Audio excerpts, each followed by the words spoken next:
Joining us now to analyze today's headlines is Courtney Morris. She is an assistant professor of African American and Women's Studies at Penn State University. Hi, Courtney. Good morning, Sonali.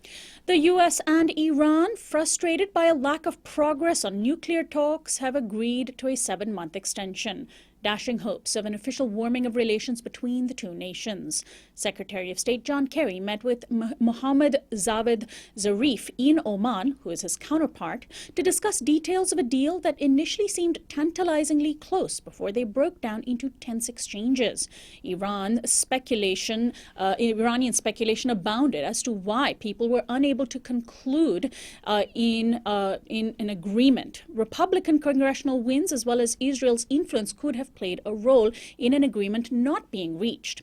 At stake would have been a freezing of Iran's nuclear program in exchange for the lifting of some sanctions. According to the New York Times, a U.S.-Iran deal was, quote, the foreign policy goal that could transform American relations with one of its most persistent adversaries and reshape the world's most volatile region. Courtney, how important are these talks?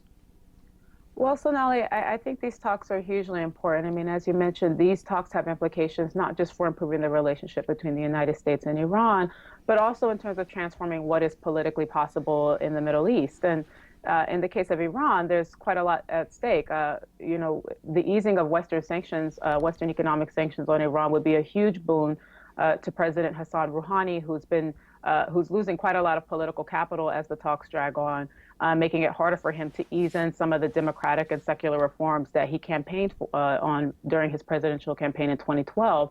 And in the United States, pushing through the agreement would have major implications in terms of dealing with the threat of ISIS in Iraq, containing the civil war in Syria. And so for many reasons, I think that these are some of the kind of the issues behind the scenes that are really at the heart of why these talks haven't fallen apart completely, because both sides perceive that there's really something more to be gained on top of the desired goal of ending the nuclear stalemate between the U.S. and Iran. But both sides are really going to have to work very hard in terms of dealing with the conservative hardliners on either side, Republicans in the U.S. who continue to threaten sanctions, additional sanctions, and the Islamic government in Iran who, for their own historical reasons, don't trust the United States. So it's a hugely important deal.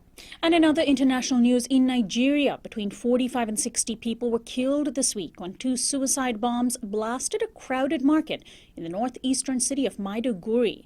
Unusually, the bombs are suspected to have been strapped to women.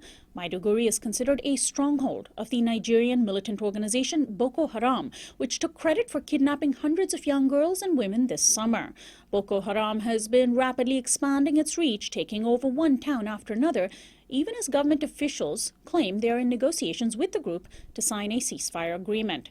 The group's tactic is different from its usual approach of striking an area and retreating. More than 24 towns have been taken over by Boko Haram in recent weeks. Now, Courtney, international attention has really waned from Nigeria once the hubbub over the missing girls died down, at least in the media. But how serious is this crisis in Nigeria today? Well, I think it's quite serious, particularly as we're seeing Boko Haram extend its power over parts of northeastern Nigeria and essentially establishing their own sort of quasi-insurgent state inside of the Nigerian state. And this is something that's very troubling because even though it's being couched in the language of a religious movement, and there's certainly some truth to those elements of it, it's in many ways Boko Haram's model of governance does not differ radically from that of the Nigerian government. It's the same level of corruption, of violence, and extortion of civilians that people are very used to in terms of their dealings with the Nigerian government. And this is a crisis that in many ways has been exacerbated by the West's ongoing support of the Nigerian government, despite its inefficiency and its corruption. So this is something we should all be very concerned about. Right. And finally, in news that has consumed national and international media, a grand jury in St. Louis has declined to indict Darren Wilson of any charges in the shooting death of Michael Brown in Ferguson, Missouri. Protests have raged all evening and into the night in Ferguson and in cities around the country. Prosecuting attorney Robert McCulloch made a rambling speech last night as he justified the grand jury's decision. We'll have more on the story later in the program. But Courtney, I know that you, like many others, have been closely following this issue, and I really wanted to get your personal reaction to the news. Well, Sonali, I woke up this morning feeling just heavy with rage and sorrow.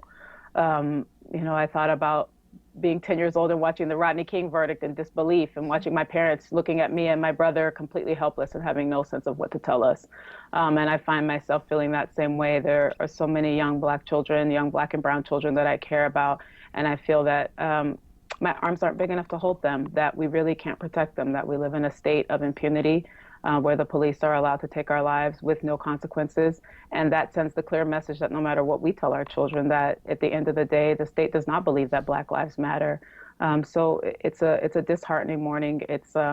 I feel that in many ways we're all in mourning right now for the family of Mike Brown, for the family of all people who have lost loved ones to police abuse, and for this country, that we really, once again, the state has really failed to just do the right thing.